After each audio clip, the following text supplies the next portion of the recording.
सुंदर, इतना ही नहीं शीलता, शिष्टता और क्षमता का सुखद प्रदर्शन करने वाली राजनर्तकी हो। आज तुम्हारे द्वारा बड़ा ही वो सुंदर गायन एवं वो नृत्य प्रस्तुत किया गया। तुम्हारे इस गायन को सुन करके और तुम्हारे इस नृत्य को देख करके ये समस्त राज दरबारी और ये प्रजापुरवासी मंत्रमुग्ध हो गए। हमने भी देखा वो तुम्हारा नृत्य और सुना वो तुम्हारा गायन। तत्पश्चात इस निर्णय पर पहुंचे कि तुम मिथिला की ही नहीं अपितु समस्त आर्यावर्त की एक श्रेष्ठ गायिका हो, एक कुशल नृत्यिका हो। धन्य है तुम्हारा जीवन। जाओ विश्राम करो। राजनर्तकी के द्वारा विचार करें, एक एक शब्दों पे विचार करने की आवश्यकता है। राजनर्तकी के द्वारा पहले क्रम में कहा गया कि दिल दिया है। दिल लेना और दिल देना एक ये साधारण सी बात है पांडे जी। दिल लेना और एक दिल देना एक ये साधारण सी बात है। और दूसरे क्रम में कह दिया गया राजनर्तकी के द्वारा कि जान भी देंगे, जान भी देंगे। यह बात थोड़ा कम समझ में आई। यह बात मुझे नहीं, समाज में यह बात कम समझ में आई होगी लोगों को, क्योंकि जान देना इतना आसान नहीं। ये मैं नहीं कहता, ये मेरा कहना नहीं है, यहाँ तो सिद्धांत कहता है। और सिद्धांत का कहना है कि देह प्राण ते प्री कछु नहीं। व्यक्ति को अपने देह और प्राण से अधिक कुछ प्रिय नहीं होता। लेकिन ये इनकी सच्ची निष्ठा है, ये इनका सच्चा भाव है अपने देश के प्रति। अगर ऐसी कोई समस्या आ जाए तो हम दिल के साथ साथ अपनी जान भी कुर्बान कर देंगे। धन्य है देश की नारियां। किन शब्दों से इनका मैं सम्मान करूं। विचार आया, पुनः विचार करता हूं कि यह संगीत की कला, यह संगीत की कला सबको प्राप्त नहीं होती, सबको प्राप्त नहीं होती। जिसके द्वारा यह कठिन साधना की जाती है, और साधना ही नहीं, जिसके द्वारा यह कठिन प्रयास किया जाता है, और प्रयास ही नहीं मेरे मित्रों, जिसके द्वारा यह कठिन त्याग किया जाता है, उसे ही संगीत की कला प्राप्त होती है। और यहाँ पर इन कलाकारों को यहाँ पर संगीत की श्रेष्ठ कला प्राप्त है। कहने का तात्पर्य, अभी आप लोगों ने नृत्य देखा और एक एक शब्दों पे अगर विचार करेंगे तो पूर्ण विश्वास है कि समाज को आनंद आएगा। विचार करने की आवश्यकता है, एक एक शब्दों से जुड़े। कहने का भाव कि ये जिंदगी जीना, ये जिंदगी जीना आसान नहीं होता, और बिना संघर्ष के कोई महान नहीं होता। और जब तक पड़े ना उस पत्थर पर, अरे उस हथौड़े की चोट, तब तक कोई पत्थर भगवान नहीं होता, भगवान नहीं होता, भगवान। और सुन रहे हैं आप लोग जनक जी के वचनों को प्रभावित हुए हमारे रवि पांडे जी। आपकी ओर से ये 21 मुद्राएं जनक जी के लिए प्रदान है। भैया को बहुत बहुत धन्यवाद, साधुवाद। कहने का तात्पर्य तिवारी जी, शब्दों पे अगर आप ध्यान देंगे और विचार करेंगे तब समाज को आनंद आएगा, अन्यथा आनंद आने वाला नहीं। मेरी बात को आप लोगों ने समझा नहीं, मैंने कहा क्या। विचार करने की आवश्यकता है उन शब्दों पे कि मेरा कहने का भाव क्या है। कलाकार को अगर धन दे करके आपने सम्मान किया तो कोई सम्मान नहीं कहलाता पांडे जी। अगर कलाकार की बात समाज में समझ में आती है। अगर समाज के द्वारा उस कलाकार को अगर तालियों के द्वारा सम्मान मिलता है तो उसको लगता है कि समाज में मेरी बात सुनने वाला कोई है। कहने का भाव पुनः विचार करें कि ये जिंदगी जीना आसान नहीं होता और बिना संघर्ष के कोई महान नहीं होता। और जब तक पड़े ना उस पत्थर पर, अरे उस हथौड़े की चोट, तब तक कोई पत्थर भगवान नहीं होता, भगवान नहीं होता, भगवान नहीं। कहने का तात्पर्य, जिस पत्थर ने चोट सहन कर ली पूजा उसी की होती है। जिस पत्थर ने चोट सहन कर ली पूजा उसी की होती है। और जिस पत्थर ने चोट सहन नहीं की, होता क्या है, परिणाम तय है, वो पत्थर बिखर करके कंकर हो जाता है। वो पत्थर बिखर करके कंकर हो जाता है। और मेरे मित्रों, एक पत्थर चोट खाकर वो तो कंकर हो गया, और एक पत्थर, अरे वो चोट खाकर वो तो शंकर हो गया, वो शंकर।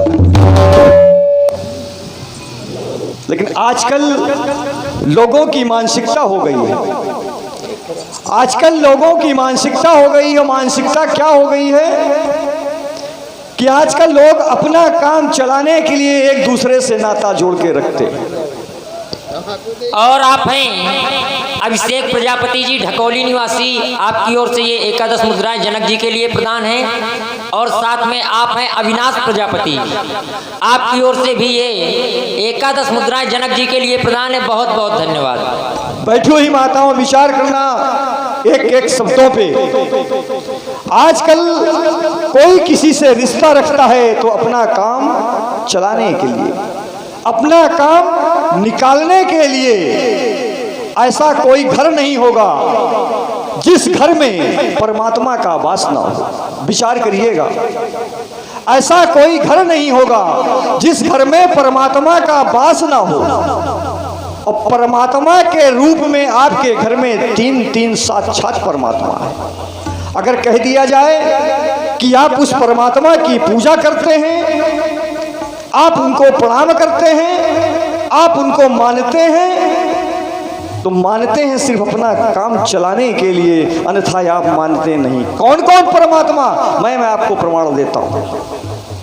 ऐसा हिंदू का कोई घर नहीं होगा जिस घर में गौ माता ना हो। लगभग सब घर में गौ माता होगी।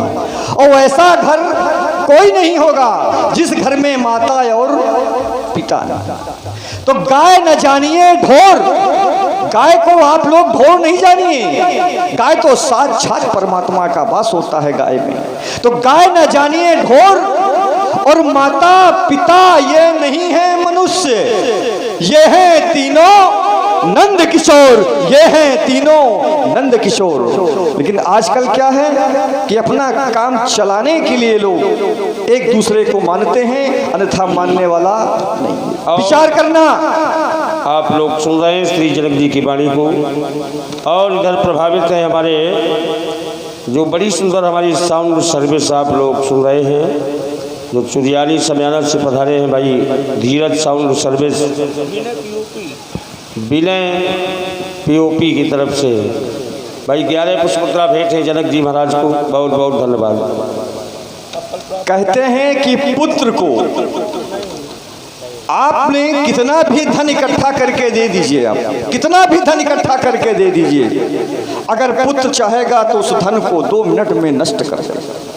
अगर पुत्र को आप संस्कारवान बना दिए, आपका पुत्र अगर वो संस्कारवान है तो उसको धन इकट्ठा करने की कोई जरूरत नहीं। तो कहना पड़ गया कि पुत्र सपुत्र तो का धन संचय। जिसका पुत्र अगर सपुत्र है तो उसको धन इकट्ठा करने की कोई आवश्यकता नहीं है। तो पुत्र सपुत्र तो का धन संचय, और पुत्र का पुत्र तो का धन संचय। अगर जिसका पुत्र का पुत्र है उसको आप कितना भी धन इकट्ठा कर दीजिए, सारा धन वो नष्ट कर देगा, सारा धन वो आपका नष्ट कर देगा। कहने का भाव विचार करिएगा राकेश भाई, ध्यान दीजिएगा आप भी।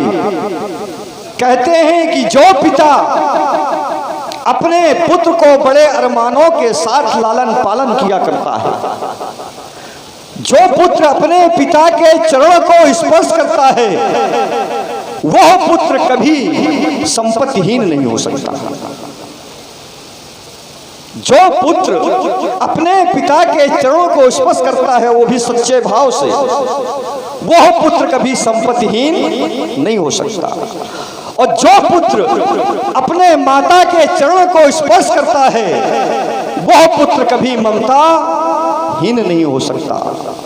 और आजकल भाइयों में ऐसी ईर्षा द्वेष जलन की भावना है कि भाइयों में आपस में बन नहीं है, पटती नहीं है। अगर एक भाई के चरण को स्पर्श करता है तो वह भाई कभी शक्तिहीन नहीं हो सकता। और आजकल समाज में ऐसी एक आपदा आ गई है, और आपदा कौन सी आ गई है विचार करना आप लोग। कौन सी आपदा? कि जो भाई अपने बहन के चरणों को स्पर्श करता है वो भाई कभी चरित्रहीन नहीं हो सकता। विचार करना इस बारे में। तभी कहा गया कि पुत्र को संस्कारवान बनाना चाहिए। जो भाई अपने बहन के चरणों को स्पर्श करेगा वो भाई कभी चरित्रहीन नहीं हो सकता। और जो शिष्य अपने गुरु के चरणों को स्पर्श करेगा वह शिष्य कभी बुद्धिहीन नहीं हो सकता। कहने का तात्पर्य सुधी लोग हैं, विद्ध लोग हैं और परमात्मा की लीला हो रही है, लेकिन इस लीला देखने से काम चलने वाला नहीं है। क्योंकि परमात्मा की लीला सच्चे मन से, सच्चे भाव से अगर परमात्मा की लीला देखेंगे तभी आपका कल्याण होगा, अन्यथा कल्याण होने वाला नहीं। आप इस स्थान में बैठे हैं तो उस परमात्मा की कृपा है जो आप यहाँ पर बैठे हैं, अन्यथा आप क्यों आते? या यूं कह दूं कि उस परमात्मा की कृपा है कि जो आप वहां से यहां तक आए हैं, अन्यथा आपको ये मानव का शरीर मिलने वाला नहीं था। मानव का शरीर आपको नहीं मिलता। अगर आपको मानव का शरीर मिल गया है तो परमात्मा की लीला में, उनके चरणों में। देखिए, समाज न बिगाड़े, अभी न जाएं आप लोग। अभी तो जनक जी का ही दरबार है, लीला अभी प्रारंभ हुई है। बैठ जाइए, लीला देख के चाहे। और जनक जी ज़्यादा देर नहीं। अगर ये मानव का शरीर मिला हुआ है तो आपको परमात्मा के चरणों में ध्यान लगाएं, तभी कल्याण होगा, अन्यथा कल्याण होने वाला नहीं है। कि आवत यही सर, विचार करिए, इस सर की बात बोल रहा हूं कि आवत यही सर, अरे अति कठिनाई, अब बोले राम कृपा में आए।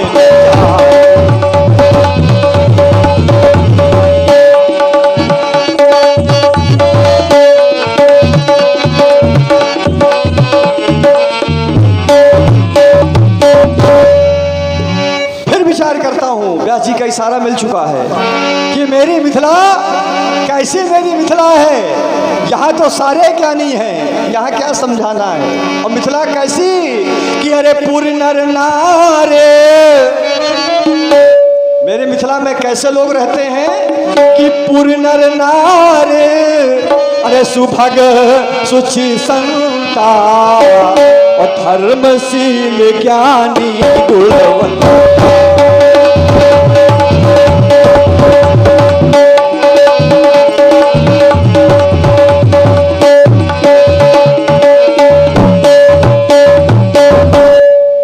मंच के माध्यम से हमारे लोगों का ये परम कर्तव्य है कि आप लोगों तक ये संदेश पहुंचाना।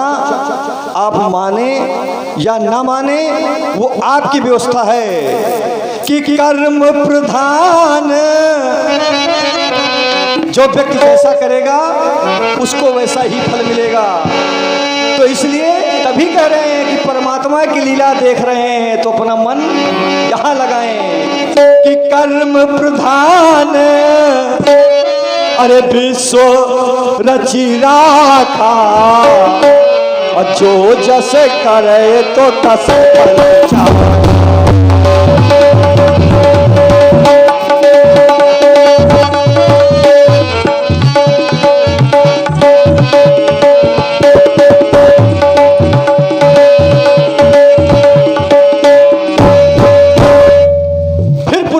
आप लोगों को अवगत कराना चाहूंगा, व्यक्ति वही सुखी है कौन?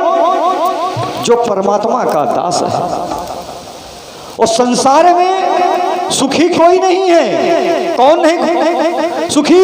कोई तन से दुखी है, कोई मन से दुखी है, कोई धन से दुखी है। तो कहने का भाव व्यास जी कि कोई तन दुखी।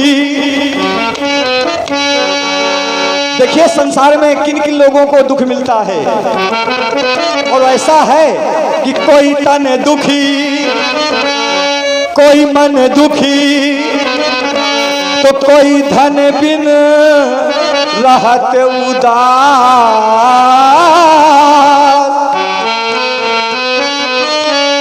और थोड़े थोड़े वो सब दुखी, वो सुखी वो हरि के। चाहता हूँ मंगल आरती का थाल सजा लेके आओ, भगवान शंकर की आराधना करनी होगी, वंदना करनी होगी।